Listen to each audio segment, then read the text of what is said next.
Good morning, I'm Angelo Castro III. I'm Angela, and we are the Castros. We bring you the news. And the views that make you think. Sometimes we agree. Sometimes we don't. This is News and Views. And here are today's headlines. The U.S. has lifted part of its global aid freeze to provide military financing to the Philippines. The DFA, however, hasn't revealed the specific exempted amount. Major railway projects under the Marcos administration may not be completed due to issues in right-of-way acquisitions. Pope Francis remains critically ill as he battles double pneumonia, but the Vatican reported a slight improvement in his condition. And today marks the 39th anniversary of the EDSA Revolution. Let's check the situation at the EDSA Shrine later in the program. The word war between former President Rodrigo Duterte and the Marcos administration continues to escalate. This time, it is newly appointed Palace Press Officer Undersecretary Claire Castro who strikes back. And Mr. Marcos is veering towards a dictatorship. That was the latest tirade from former President Rodrigo Duterte against President Bongbong Marcos. Duterte alleged that Marcos will not step down after his term ends and might declare martial law to extend his stay in Malacanang. He made the claim during an indignation rally in Mandaue City, Cebu. Newly appointed Palace Press Officer Undersecretary Claire Castro fired back, accusing Duterte of spreading baseless rumors. Anong ebidensya? Paano mapapatunayan? Katulad na sinabi ko, hindi tayo pwedeng maniwala sa mga pang-iintriga lamang na walang ebidensya. At ito naman, siguro naman ay natatandaan ninyo, nung panahon ni dating Pangulong Duterte, inamin niya, fiscal pa lang siya, expert na siya sa pag-intriga at pagplanta ng ebidensya. She also claimed that the former president is bent on regaining position and power in the government. So alam na natin kung saan ang punta nila. Gusto nila ulit makuha ang power, ang authority, ang posisyon. Executive Secretary Lucas Bersamin earlier dismissed Duterte's latest tirades as baseless and absurd. He also called them a hoax from a one-man fake news factory. Now to talk more about this, we have Michael Yusinko, Senior Research Fellow at the Ateneo Policy Center. Good morning and thanks for joining us again. Good morning, Mike. Thank you. Good morning to both of you at good morning to all your viewers and listeners.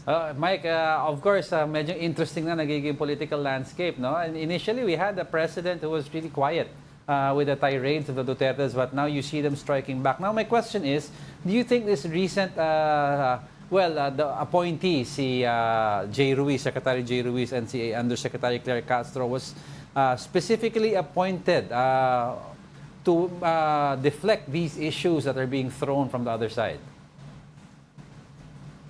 Angelo, I don't know about whether that was by design or not. And I also don't know if the objective is to deflect. I think it's pretty clear now that the intent is to fight fire with fire. Hindi na pwede yung when they go low, we go high. Hindi na pwede yung ganong proposition. And I think President Marcos tried to do it himself, in the first few rallies, sinubukan din niya maging sort of yung nagbibitaw din ng mga maanghang na salita, but I don't think maybe they thought he didn't do it well, or it wasn't as effective as they would want it to be, or maybe they thought doing it is beneath the office of the president, so they had to appoint someone who would do that job, who would confront the attacks on the president directly. So I don't think this was to deflect, but this is more of diretsuhan na, harap-harapan na tayong magbabastusan, magbabardagulan, magbabangayan. Pero Michael, why do you think umabot sa ganung punto? Kasi 'di ba, there was a time, for the longest time, kapag binabato ng issue, pinupukol ng issue si PBBM, sakto lang yung mga reply niya, chill lang siya, 'di ba, ayaw niyang patulan. In fact, nagkaroon pa nga supposedly ng mga leak na messages na wag na tayo mag-impeachment, hindi yan importante, etc. Why do you think na ganito na yung nangyari, humantong sa ganito? Na kailangan ng patulan yung mga ganung issues? I think they want to really for a lack of a better term, Angela, to quote-unquote destroy the Dutertes, no? And the only way for them to do that, apart from using the resources of the administration in this election, is also really to really win big and defeat the Dutertes in the worst possible way, no? So siguro in their minds, in their calculations, mga veterans sa politika yung mga nag-a-advise sa kanya, the best way to do this is to confront the attacks directly, no? Not to be nonchalant about it, but to attack or to counter-attack. Yeah. Not just to parang be blasé and say, okay lang yan, relax lang tayo. So the change of tactic, I think, is indicative of their intent to not just defeat the Dutertes, but to really make them lose big. Para talagang, in the words of action stars, mabura na sila sa mundo. Michael, I'd like to understand things. I don't know, kasi a lot of us are not privy to what has happened between the members of the UNI team and how this all started. Something might have happened along the way. But, looking back at the trail of their arguments after they won, wala tayong nakitang masyadong ginawa si PBBM except a few policies like maybe napakawala si Laila de Lima during his time, his pivot to the US. Pero yung hatred ng Duterte clan was immediate. A few months after PBBM was voted into office. What do you think caused this hatred? What behind this? Kasi if we all remember, former President Marcos, the late former President Marcos, was buried as a hero because of former President Rodrigo Duterte. And all of a sudden, after election, ang tindi ng galit niya. What do you think happened? There was a betrayal, obviously, Angelo. No, I think it's pretty obvious now that the Marcos side reneged on the agreement. No, I think the first time that they did that was they refused the Vice President's request to be Secretary of Defense. Okay? Natatandaan nyo, she wanted to be the Secretary of Defense, no? But hindi binigay sa kanya yon, for good reason, I would say, no? So I think yung hatred, as you say, comes from that sense of betrayal. Kasi they came together in 2022, mga political dynasties, the most powerful ones, based on an agreement, no? A transactional arrangement na, sige, sama-sama tayo, bibigay ko to, but I will also receive this in turn, no? Yung pinangako sa mga Dutertes, I would say, were not fulfilled. At tuloy-tuloy na yun, di ba? After that, nagkaroon na ng away with the speaker, which probably meant na somebody wanted to run for 2028 other than the vice president, no? Which was probably part of the original agreement. So, itong klaseng pagkamuhi sa administrasyon, I would say, stems from a betrayal that came about when the administration or the Marcos administration reneged on the agreement or the arrangement they did with the other powerful dynasties in 2022. Pero Michael, in a normal universe, ika nga, you will see dito yung mga pag-away nitong dalawa na to, may uusbong pa rin or yung at somehow makikita mo yung other true opposition na aangat sa mga survey because of this, ano. Pero somehow hindi naman yun nangyayari. So where is the true opposition in this picture as of now? Well, Angela, your guess is as good as mine. Yun din yung hinahanap natin. Ano? Where are they? No? Because the political discourse now is really a clash of the two narratives. No? The Marcos narrative and the Duterte narrative. At nagbabangayan sila, nagbabardagulan sila. Where are the politicians who can offer a much enlightened narrative? Yun ang hinahanap natin. Yeah. Kasi you will so see, no? maybe... Yeah, maybe they're not given the platform. Maybe they are not given the opportunity to express themselves. Or maybe they are just trying to copy the narratives of those two clashing sides, no, na gusto rin nilang sumabay dun sa Bangayan, sa Bardagulan at sa Bastusan, ano. So those are possible reasons that I can think of. Pero Michael, you will see this, the Duterte camp, no, they were ones, while he was in power, PRRD was speaking out against the People Power Revolution, EDSA as a failed revolution. He called it a coup, he called it a revolt. He stopped short of calling it an event that sparked democracy. But now, you will hear the Duterte camp, more often than not, talking about EDSA in a positive light. So now you see them pivoting to the same stance that the yellows and the pinks have been talking all about. So do you think this is the position that they're trying to take right now amidst this fight that they're having with the Marcos clan? O dagdagan ko lang Michael, kasi nung time na nagpa-press conference si VP Sara after na maihain yung impeachment against her, she even reiterated yung mga pumapalakpak sa Department of Education, mga staff niya, no, rather sa Office of the Vice President. Sabi niya, mga makaleni pa yan. She even said that. Your thoughts on that po?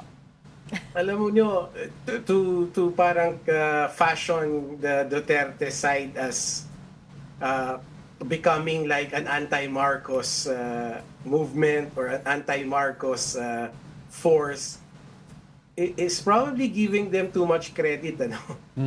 I think the Duterte side really are just motivated by two things, I think. The first one is that betrayal that they feel, and also to get power back, as the new undersecretary said, no, they want to get power back.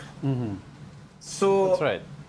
I don't think they want to fashion themselves as like the genuine or the true opposition to the Marcos side or the Marcos administration, and I don't think they're capable of doing that anyway. So they're really very crude in the sense that they're open to what they want. They want the Marcos administration to fail, Yeah, and for them to fill that vacuum again. that's right. Pero Michael, let's understand the political landscape of the Philippines. So, since 1983, the landscape we've all come to grow, I mean, our generation is to know, is about there is an Aquino side, there is a Marcos side, all the way up to President Duterte when he won the elections. And he changed everything. Aquino, Marcos. Now, do you think that the Aquino faction of the political side is gone and you're just seeing a Duterte, Marcos, and a Robredo in this scenario?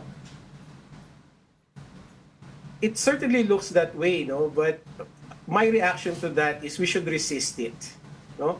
That's why I'm very much against the surveys that are coming out depicting our political landscape as between just two sides, no? With the minor third side trying to get in. Because it just reinforces that kind of thinking that our politics is only about these big names. Yes. No? And for me, I would resist that as aggressively and as strongly as I possibly can, because it shouldn't be that way, no? Our politics shouldn't be about this battle, which I think is just a playground fight between two big families, no? So it certainly looks that way, Angelo, especially because of what the survey firms are doing, reinforcing that kind of picture. But I think as Filipinos, given the true spirit of EDSA, which is against tyranny and restoring democracy, I would say we should resist. We should resist that kind of thinking. Yeah. And bring back really what EDSA was all about, which is about us, no? People power. It's about the people, not about one family pitted against the other.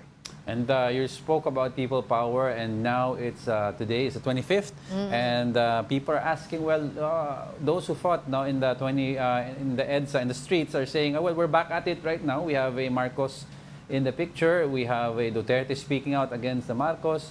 But one thing people have been asking is why isn't Leni Robredo speaking out as the true opposition? It should be high time daw that maybe nagparinig siya, because a lot of the people in the middle are confused. Asan ba tayo? Who are the Dutertes? Who are the Marcos? Where do we stand? What do you think about this? Well, I can't speak for the former vice president. She knows what she needs to do. Certainly, she hears the clamor from her supporters and also from those who are in the middle, quote unquote. But again, I would rather just call out the many civil society leaders and media and also the academics that keep on reinforcing that kind of narrative that we need someone against the Marcos or we need someone against the Dutertes. No? What we really need is for the people, us, citizens, to realize that We power deserve is so much within better our than hands, this. Ganon. right? The power is within our hands, no? And we hold the power. That's really the essence of EDSA, that we just shouldn't be swayed by the personalities that we saw on TV. No? I agree, but before we go, I'd like to say, I don't know if you agree with this, but sabi nila, we have to remember that the EDSA revolution is not owned by any political family, clan, or party, but rather it is owned by the people. Somewhere along the way lang, some politicians took advantage of EDSA. I agree with that 100%. No? That's why I'm really, I hope you don't, baka kasi parang sirang plaka na ako, no? Na, we have to resist that narrative. We have to resist that story that EDSA was about Aquinos and the Marcoses, and now it's being fashioned to be the Marcoses versus the Dutertes. No, EDSA is a people power revolution, and therefore it's about the people. About your mom, your dad, my mom, and Angela's parents, and kung sino man, kasi baka si Angela bata pa noon. No, so it's about us. It's about us who fought tyranny and fought to restore democracy. Hindi yun ang kwento. Hindi about the political families that were by chance leading the fight. All right. Thank you for your insights. That was Michael Yusinko, a senior research fellow at the Ateneo Policy Center. Thank you for joining us. Maraming salamat din. Bilang Pilipino, bilang Pilipino. The COMELEC formed a task force to regulate survey firms during the election period.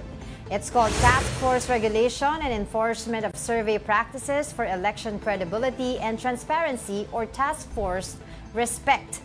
Prior to this, the poll body announced that all survey firms must now register with the poll body. COMELEC, though, clarified that they are not against all surveys, as the task force only enforces certain guidelines. Para din ma-exclude natin yung mga kabuti na lang na parang mga mushroom na nagsulputan ng mga survey organization na talaga namang ang purpose lang ay magpabayad para sabihin kung ang isang kandidato ay kunyari ay nandito sa place na to o nandiyan sa slot na yan. The United States has exempted a portion of its foreign military financing to the Philippines from its global freeze on foreign aid. This was confirmed by the Department of Foreign Affairs spokesperson Teresita Daza. The DFA, however, did not disclose the exact amount exempted by the U.S. government. The agency added that the Philippines and the U.S. remain committed to their treaty alliance and to strengthening defense cooperation and interoperability. So it's a welcome development nga, ika nga, kasi a lot of mga US foreign aids freeze ngayon for 90 days at nakasama dyan yung natin, yung education sector. They'll be auditing kasi daw the US will be Yes. auditing. Pero ito, by doing this, meron tayong waiver na nakuha mula sa kanila na tuloy-tuloy lang. Pero yung amount hindi natin alam. Alam ko amount daw for the basic needs ang ibibigay eh. Yeah. All right, coming up. Calls for prayers for Pope Francis continues as he remains in critical condition. And how does the new transportation chief plan to address the delays in railway projects? We'll be back with more stories after the break. Keep it here on One News.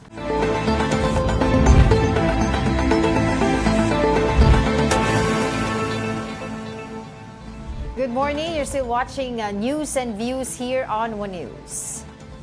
Today, All right, In go other ahead. news, ongoing railway projects hit a roadblock due to right-of-way issues. That's one of the challenges now to Transportation Secretary Vince Dizon, who has just formally begun his work. He vows to see through DOTR projects to completion, including the nearly finished north to south commuter railway stations and bridges in Bulacan. But News 5 sources say work on these structures could stop in 3 to 6 months if the government does not acquire properties affected by the projects. We will do everything we can to speed things up, because that's the order of the president. Sabi ng Pangulo natin, kailangan pabilisin kasi hirap na yung mga kababayan natin.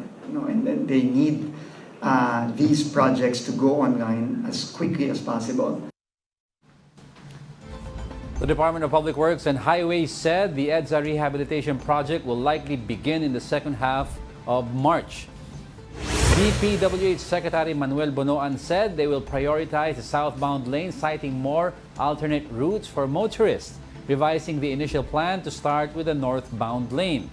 Bonoan added they aim to engage multiple construction firms to ensure 24-hour operations. They will finalize the exact timetable in the coming days. The goal is to complete the rehabilitation in time for the Philippines hosting of the ASEAN Summit in 2026. Ayun. Yung sa issue naman dun sa railway projects natin, yung right-of-way acquisition, medyo sila ang tawag doon na may tenga sila doon sa batas, di ba? Matagal na sila may tenga doon eh. Yeah, because yung sa JICA where we had an agreement at saka ADB where we loaned the money for this project, ang nakalagay daw doon sa agreement is kailangan bayaran muna yung mga yung nasa yung may-ari ng ng mga lupa doon sa right of way. At saka ang problema pa dito is there's a dispute between fair market value and actual value. Yes. So ngayon, doon sa under our right of way act law naman, ang nakalagay doon pwedeng bayaran in tranches. In tranches, oo. 'Di ba? Tapos kapag nagsimula na, pwede pa rin bayaran. Saka naging problem dito kasi a lot of areas were already, a lot of homeowners nagbenta na and lot owners, pero may a few owners na in critical parts of the project daw na nakaharang, hindi pa ayaw bumigay. So therefore, the project as a whole, nahihirapan sila. Nakatenga sa kanila. Alright, well, today is February 25, as we were talking about kanina, and we are commemorating the 39th anniversary of the EDSA People Power Revolution. Let's discuss this further with Filipino public historian Xiao Chua. Prof, good morning and thanks for joining us again today. Prof, thank you for joining us. Inyong dalawa at sa lahat ng ating mga kapatid. Yeah, Prof, let's start off. Now, what's the significance of this EDSA specifically? This is the second EDSA, I think, with Marcos in power. Well, naging extra significant because they only made it a special working holiday. So parang ang nangyari pa dyan, instead na lumipas lang, lalo tuloy pinag-usapan at nagkaroon pa ng bold move ang maraming eskwelahan. According to the count of Philippine Institute for Student Democracy, there are already about more than 400 schools who are who suspended their classes already. So napakarami po. So parang lalo pang pinag-usapan ang people power because of this. Parang so I'm very happy. Parang lalong uminit pa, no, Prof? Oo. Oo nga po, yun na nga po yun. Pero Prof, why do you think hindi naman biglaan, pero why do you think parang nagkaroon ng bold move ngayon, no? At this point in time? Because we all can remember na nasimula na downgrade ang EDSA, ang significance ng EDSA revolution since Duterte administration up until now. And now, nagkaroon nga ng biglang bold move itong mga eskwelahan and other civic organizations. Why do you think that's so, Prof? Well, dati naman kasi holiday naman talaga siya. Pero of course, no, parang 2 taon na yata na ang President Marcos Jr. administration ay ginagawa lang itong working holiday. And ako, siguro kailangan tanungin natin ng Lasal, bakit niya naisip at siya naman talaga yung nanguna. Kaya nagka-cascade, nagsunod-sunod yung and I think it's also because we have to realize that the Catholic Church have a big role in People Power Revolution. In the People Power Revolution, si Cardinal Sin, yung mga pari, yung mga madre, kaya hindi dapat nila ito kalimutan. Yeah, I'd like to ask you about that, Prof, kasi Angela and I also teach on the side, and we have the chance to speak to young minds. And it's surprising to see that despite of the overwhelming majority ni President Marcos and the UNI team, there are still a lot of people who, even if they're not familiar with EDSA per se, but they believe what happened in EDSA. And these are young minds. Now, what do you think is happening na biglang nagkaka-pivot in the last 2-3 years recently na young minds are starting to be interested in these events that happened? Well, before I answer your question, I'm actually here in front of Karami. Ayun, No, parang nangingilabot lang that while we're doing this interview, we are here in this very historic spot. Ano? Yes. Where the People Power happened. But anyway, ito nga yung dyan, na yung mga kabataan nakakatuwa dahil it's really, sometimes 39 years, that's already history eh. Yeah. Kung World War II yan, history na yan. Ang problem, we have political dynasties, they're still running the show, and so that is why ang problema, nagiging parang it's still an issue today because of that. So dahil nagiging parang contemporary, di ba, dahil Marcos ang nakaupo, di ba, tas tungkol sa tatay niya yung people power din, di ba, in a way, pagpapatalsik sa kanya. Kaya parang, of course, some people na may mga political interest, ginagamit din yung people power, no, laban sa kanya. So, but then again, we have to always remind ourselves that itong people power na ito, hindi lang ito sa ilang sektor lang, hindi kahit kaming mga yellows, kaming mga atom, August 21 movement, may papel dyan, hindi lang yan para sa amin. Ito'y para sa buong sambayan ng Pilipino. Ito'y tagumpay nating lahat. Correct. Pero going back dun sa mga few years ago since the start nga of Duterte administration to this point that we are in right now, what do you think what happened before nung nagkaroon ng hindi nagkaroon ng disengagement yung mga tao tungkol sa EDSA, and to the point na they latched to that idea of the Duterte administration na oo nga, ano lang yung EDSA, dito lang sa Metro Manila lang yan, etc. Prof. Well, tandaan natin na yung frustrations after People Power Revolution, all the frustrations that happened, no, ay isinisi sa isang political bloc, which is unfair. Kasi, di ba, hindi lang naman yellow lahat ng nakaupong presidente noon eh. Kaso nangyari, to destroy the narrative of EDSA, inilap lahat yung mga problema ng bayan, parang sinisi sa isang administrasyon o sa isang pamilya, hindi naman ganun yun. So, pero, the frustrations are real. Kasi nga, ang hirap din pala ng road para sa pagpapanday ng demokrasya. Hindi siya madali. Kaya kailangan maging realistic tayo. Sobrang kasing taas ng expectation ng people power na after matapos si Marcos, gaganda na yung buhay natin. But that is a process. Hanggang ngayon, ating tinatahak. So, that's why kailangan natin ng inspirasyon, lalong-lalo na ng people power, para sabihin natin sa sarili natin, kaya natin itong mga hapon na ito. Wala tayong hindi pwedeng marating. At yun naman yung nangyari nung EDSA People Power. Napatalsik natin ang diktador, which was almost impossible to happen at that time. Yeah, Prof, you mentioned kasi we were talking about in disengagement of people. History will tell us that the most successful historical accounts or stories came down to a personal level of individual people. You have Jose Rizal, right.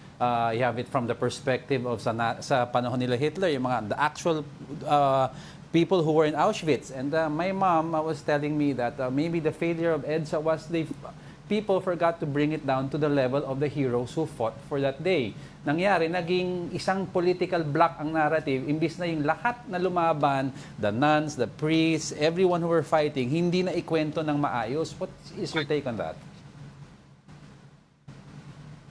Well, over the years kasi tama yung mama mo, na si June Kitley, of course siya ang naggabay, boses na naggabay sa media, sa mga tao dito sa EDSA, June Kitley. Ako po, kailangang makita natin na ang nangyari kasi dyan, kapag tumatagal yung panahon noon, parang nagiging parang simplistic yung kwento natin.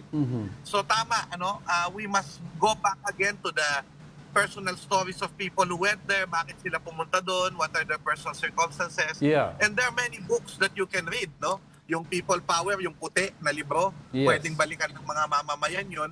Pero yun na nga, sana balikan nila. May video na linabas ang recently, yung EDSA 25, hanapin nyo yun. Correct. Marami pang iba ng mga documentaries. Ang mga bata, marami namang materials. Ang kailangan sigurong ituro sa kanila, yung critical thinking. That's right. Paano i-analyze yung mga napapanood nila, nababasa nila, na kailangan tumingin tayo sa evidence, di ba? Yes, oo. Kung may opinion man tayo about anything, yan din yung tinuturo ng EDSA yung kailangan informed ka, kailangan nakikialam ka, para hindi ka mangmang tungkol sa nangyayari sa bayan mo at may magawa ka. Parang isang sabi mo, kanina dumaan ka sa EDSA, and, di ba may goosebumps ka, Prof? There was a video that we were playing while you were speaking. It was the helicopter of Colonel Sotelo. Not a lot of people know that story. That ako, when I saw that, nag-goosebumps ako because I was already of bright mind and sound age when Colonel Sotelo changed the whole narrative of EDSA with that specific decision, last-minute decision to land. Baka you could tell us more about it para malaman ng kabataan these little heroes that came around. Ito nga actually nasa likuran ko yung ito sa mga heroes ng EDSA, nasa ba si Ed Mercader? Ito Ayan, yan, oh. ayan. Ito Ed Mercader ng Ato. Dito kami sa Ortigas Corner EDSA ngayon mismo, ay goosebumps. Dito nila hinarangan yung mga tangke na papunta dito si General Artemio Tadyar ng Marines. No? Mhm. So papunta sila dito para puksain yung mga rebelde pero pinigilan sila ng tao kasi ang order sa Malacanang, lusubin ang Camp Kramen para mapulbos ang RAM. No? Pero ito matindi dyan. Yung sinasabi mo nga, yung in-orderan yun, sigurado yun. Pag yun ang sumunod, yung Air Force, si Colonel Antonio Sotelo, pag yun ang sumunod, talagang patay, ubos ang mga rebelde doon. Pero ubos din ang mga tao. Maraming mamamatay doon, maraming collateral damage pag nangyari yun. So ang order sa kanila is strike. No? Pero ang ginawa ho nila, hindi ho sila nag-strike. Alam nyo, nung na-intercept ng Dinaramos yun, alam nyo, nagpamisa na si Enrile eh. Nagpamisa na sa Enrile, nagbasa na ng Bible si Ramos kasi protestante. They really thought that they're going to die. Pero sabi nga nila, nung umikot na yung helicopter ni Sotelo dun sa grounds ng Camp Aguinaldo, naghiyawan na yung tao, bababa sila. So, nung nagkaroon na ng air power, yung mga rebels, yung mga RAM, ang nangyari doon, inutusan nila si Major Hatchkiss yata yun, hindi ako nagkakamali sa rango niya, to strike Malacanang. So, meron silang na para lang takutin sina Marcos, no? At sumuko na. At ang nangyari doon, may napatay silang mga 2 fighting cocks. Yun lang. Pero not to kill anyone, no? Not to kill any human being just to give them a scare. So yun ang turnaround din yun ng EDSA Revolution. Isa sa mga turning point yun na may air support na at na-realize na ni Marcos na bilang na yung oras nila sa Malacanang. Alright, sige. I'm sure busy ka today, Prof. But thank you so much for giving us your time for today. Ingat po kayo, Professor Chow Chua. God bless po sa inyong lahat at mabuhay po ang sambayan ng Pilipino. Right, in other news, the Agriculture Department is set to conduct inspections of onion warehouses nationwide this week. This aims to curb potential hoarding and price manipulation. DA Chief Francisco Tiu Laurel Jr. said the Bureau of Plant Industry will take charge of these inspections. Some reports state that newly harvested supplies are being withheld from the market. Onion harvests were expected to begin in February, which should have provided fresh supplies to ease prices. Red onions are currently priced between 140 and 240 pesos per kilo, while white onions are around 110 to 160 pesos per kilo. Joining us now is DA Deputy Spokesperson Attorney Joycel R. Panlilio. Good morning. Good morning, Attorney. Magandang umaga po. Yeah. Thanks for joining us today. Can you tell us more about this inspection na mangyayari this week headed by the Bureau of Plant and Industry and of course ang Department of Agriculture? Yes, dahil po kasi sa nababalita na may mga nag-hoard po ng sibuyas na maaari pong makaapekto po doon sa kasilukuyang presyo po sa merkado, ay inutos po ni Secretary Chu Laurel na mag-inspect po ang aming ALMU monitoring team sa lahat po ng warehouses. At kung sakali pong makita na meron pong mga stocks na hindi po nilalabas, ay magkakaroon po ng karampatang aksyon po ang aming departamento para po masiguro po natin na mailalabas po ang mga stocks na to kung sakali man pong meron para po gumanda po ang presyo ng ating sibuyas. Kasi po nung 2022, if I'm not mistaken, umabot po tayo sa halos 700 pesos per kilo ng mga sibuyas eh. How can we make sure na hindi na po tayo humantong sa ganung pagkakataon ulit? Ang ginagawa po kasi namin, kung inyo pong natatandaan, meron po tayong inallow na importation po ng 30,000 metric tons ng red onions at 1,000 metric tons po of white onions. Ang purpose po kasi nito is kung magkaroon man po ng supply gap sa atin pong merkado, ay maiibsan po nito kung ano man po yung posibleng gap sa supply at hindi po mangyari pong muli yung nangyari po noong 2022. Okay, that's good to know po. And ano po ba yung timeline natin dito sa pagko-conduct ng inspection sa mga warehouses? At can you tell us also ano po yung mga magiging parusa kapag napatunayan po itong mga warehouses na to ay nananamantala at talagang nag-hoard ng mga supplies ng onions?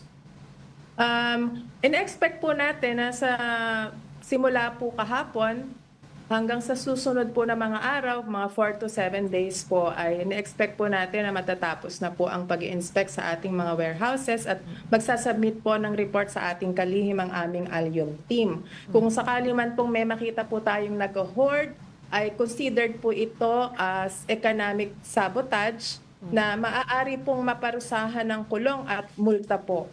Ayon po doon sa ating bagong batas na naipasa po last year. Yung anti-agricultural economic sabotage, at kung hindi po dito ay pwede rin po nating tingnan yung mga provision po ng ating Price Act. Over the years po ba, meron po ba kayong data po sa inyo to tell us, to share us yung mga nangyari po before ng mga inspection, ng mga nahuli din, mga nag-hoard? Kasi, ang memory po natin, parang wala pa po ako nakikita mga talagang napaparusahan, kaya po paulit-ulit na nangyayari po ito eh. Sa ngayon po, yung listahan po kung alin po ang mga nag-hoard, ay wala pa pong listahan sa ngayon dahil meron po kasi tayong inaabangan pa po ng mga report kung sino po yung mga gumawa. Dahil kung naalala po ninyo, nagkaroon po ng investigasyon sa ating Kongreso tungkol po dito. Can you enlighten us also po, attorney, kasi yun nga, a lot of people are saying, why are we announcing na merong mangyayaring inspection sa mga warehouses? Baka daw mabigyan ng ample time ang mga may-ari ng warehouse na, alam mo, linisin yung stocks nila para hindi makita na nag-hoard pala sila. Kung mangyari man po yung inyong sinasabi at maganda po kung ilalabas po nila ito sa merkado para po mawala na po yung sinasabing pagtatago po ng mga stocks sa kanilang mga warehouses. Sa ngayon po, attorney, may tinitignan po ba tayong mga specific warehouses or are we planning to do random checks in different areas?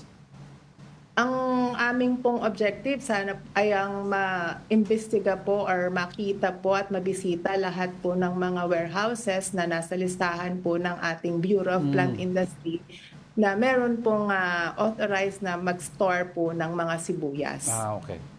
Alright, I guess patuloy na lang po kaming makikipag-ugnayan po sa inyo regarding this inspection. For the meantime, maraming salamat po sa inyong oras sa DA Deputy Spokesperson Attorney Joycel R. Pandillo. Maraming salamat po. Magandang umaga po muli at salamat po. Don't go away because we're not done yet. Stay with us.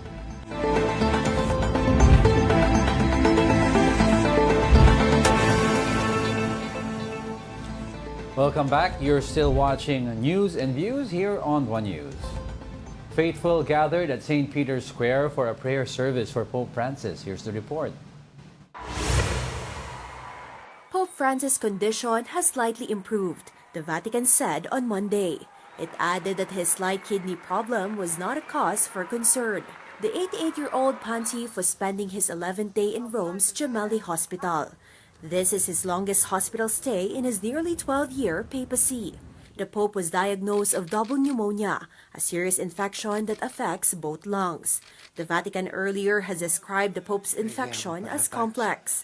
On Monday evening, faithful gathered at St. Peter's Square for a prayer service. It was led by Cardinal Pietro Parolin, the second most senior official in the Vatican. The service is the first of continuing nightly prayers in the square.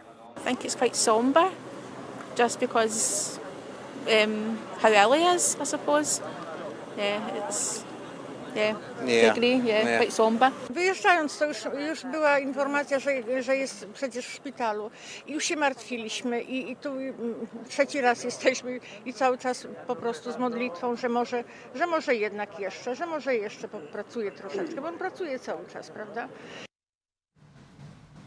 Now, as we've discussed earlier, today marks the 39th anniversary of the 1986 People Power Revolution. For the latest updates on the ground, we have mobile journalist Amy Atienza. Hey Amy, what's going on there? Yes, good morning. Of course, nandito nga tayo ngayon sa People Power Monument kung saan nakita natin ang isa sa mga unang aktibidad na isinagawa dito kasama na nga ang wrestling activity na pinangunahan ng National Historical Commission pati na rin ng Quezon City Local Government Unit. Mamaya abangan daw natin dito na may mga pupuntang mga estudyante at ilan na rin daw mga grupo na para manawagan hindi lamang dito sa anniversary ng EDSA People Power Revolution, kundi pati na rin daw sa impeachment ni Vice President Sara Duterte. At kanina, may ilan tayong nakapanayam na nakiisa dito sa wrestling activity at sinabi nila na gusto lang daw talaga nilang maipalaganap at hindi malimutan ng mga Pilipino ang selebrasyon ng EDSA Revolution. So yung peaceful rallies na nagawa natin before, hopefully daw ay maalala pa rin ng mga Pilipino. At kung maalala din natin, ilang universidad at ilang eskwelahan na ang nagsuspinde ng kanilang pasok for today kahit dineklara ng Pangulo na ito ay isang special working day. Amy, tama ba yung narinig ko ang messaging ng itong EDSA activities? Pati yung impeachment ni VP Sara sinama dyan? Or isang grupo lang ba yan o several groups yan na iba-ibang mensahe? Yes, iba't ibang grupo na may mensahe dito na pagpatuloy nga daw ang impeachment ni Vice President Sara Duterte at meron din dito na parang gusto nilang ibalik na history repeats itself daw kasi hanggang ngayon nananawagan tayo sa mga Marcos na iwasan ang korupsyon pati na rin yung pag-suppress ng rights ng mga Pinoy. Alright, Amy, sino mga notable personalities na ma-expect natin dyan today? Well, kanina nakita na natin dito si Attorney Chel Jokno, nandito din si Quezon City Mayor Joy Belmonte kanina. Pero aasahan din natin na pupunta pa rito ang Akbayan Party List at baka nga raw pumunta din dito si Senator Kiko Pangilinan.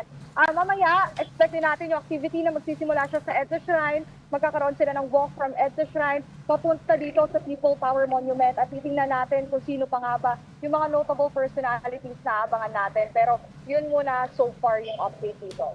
Amy, over the past couple of days, nakita natin na iba't ibang mga Catholic schools ang nakiisa na mag-suspend ng kanilang mga klase today para nga daw sa commemoration ng EDSA People Power Revolution. May mga estudyante ba ngayon dyan na dumadalo at nakikiisa nga ng selebrasyong ito? Hindi na may ilang mga estudyante na dito, isang grupo actually ng mga students na nag-abang dito sa People Power Monument. Pero yung ilan daw kasi mga schools na hindi pa nagsususpend, meron pa raw silang walkout activity na mangyayari doon sa mga university nila. Nakita din natin yan sa announcement ng Polytechnic University of the Philippines na mamayang 11:30, magsisimula yung walkout nila. Pupunta sila dito sa may EDSA Shrine up until here sa People Power Monument. At inaasahan nga daw, sabi ng mga otoridad dito, not around 2 p.m., dadami na talaga yung dagsa ng tao. At yun nga, ready naman yung mga otoridad dito. Kasama na natin yung QCPD dito at around 850 daw yung deployed na police dito sa People Power Monument. So, sa flock ng tao na maaasahan natin mamayang hapon, syempre ready na din talaga ang ating mga otoridad kung sakaling merong anomalya na mangyari dito. Amy, you mentioned 2 p.m. ang magiging peak, possibly peak ng tao. Ano ba ang magiging traffic situation ngayon dyan? Because syempre madami nagtatanong, madaming dumadaan that EDSA and White Plains is a very critical point sa traffic. Yes, so far wala naman daw plano na i-close yung mga daan dito. Pero ang paalala na nga lang din daw talaga ng mga otoridad, wag daw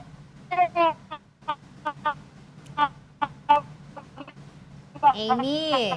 Amy, Amy. pihit ng konti. Medyo nag-ano ka Kaya lang. Wala ka. iwasan yung pagdaan sa mga ganito alternative routes naman daw. Yon. Ayan, sorry.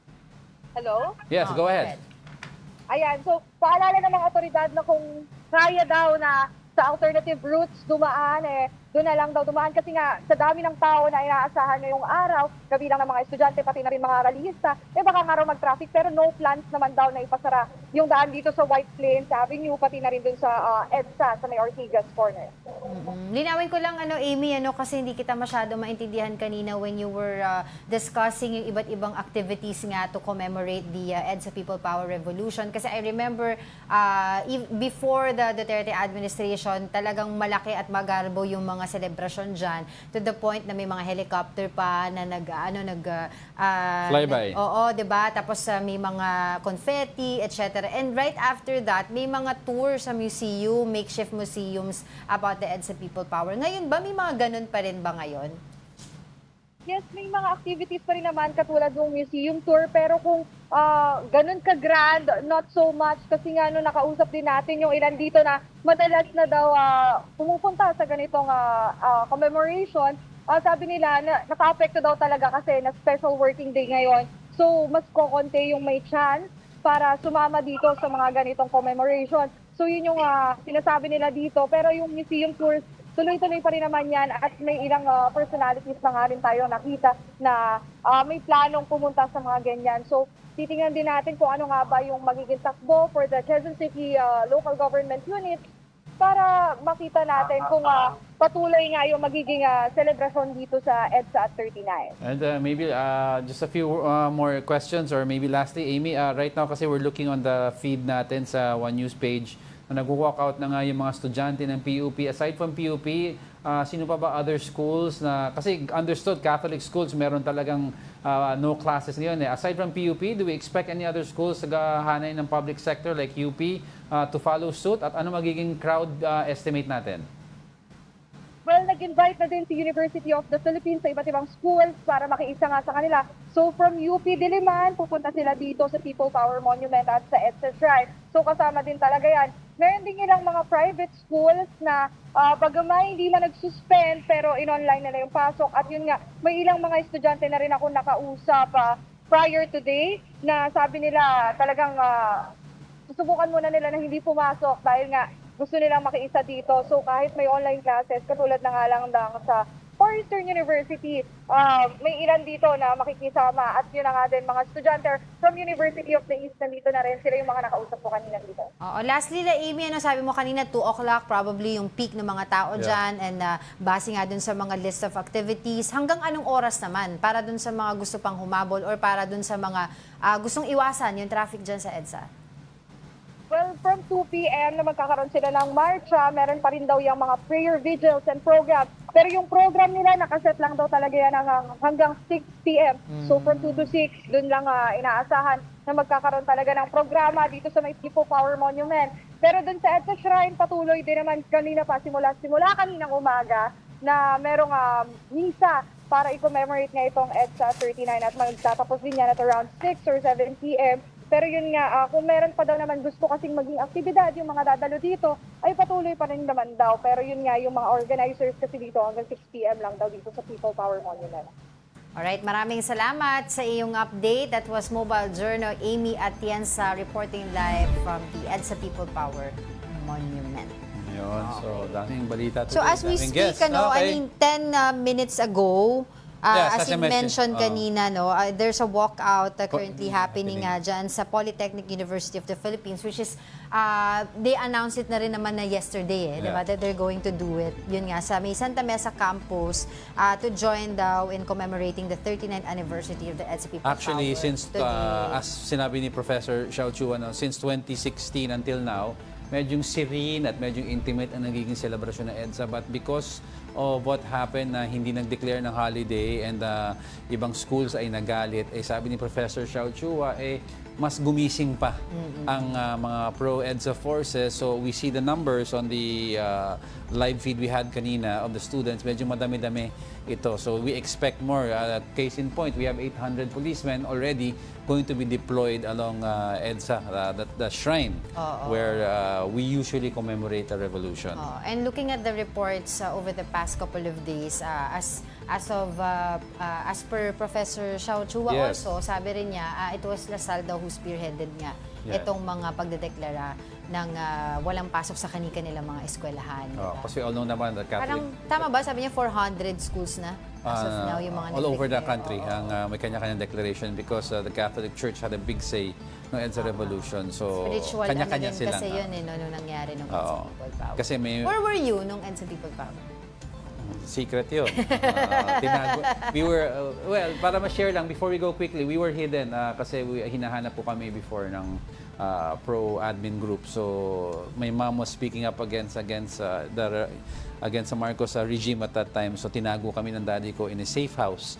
And we were guarded rotationally by ramp soldiers. Yung radio where your mom was broadcasting is right in front of Malacanang. Ironically, it was 80 to 100 meters away from Malacanang. Ang hanap ng hanap ang mga sundalo, hindi nila mahanap. Yung pala, my mom was just a stone's throw away from Malacanang. So, right under their noses. Right under their noses. Ayun. So, that's really, truly a event na hindi ko makalimutan as a kid. But before we let you go, I'd like to leave everyone with a quote that maybe knock some sense into our minds and into our hearts. May freedom be seen not as the right to do as we please, but as the opportunity to please to do what is right. Remember that. That's a quote from Peter Marshall. And that wraps up today's episode of News and Views. Join us again tomorrow. I'm Angelo Castro. And I'm Angelo Castro III. We are One News. All sides, all the time.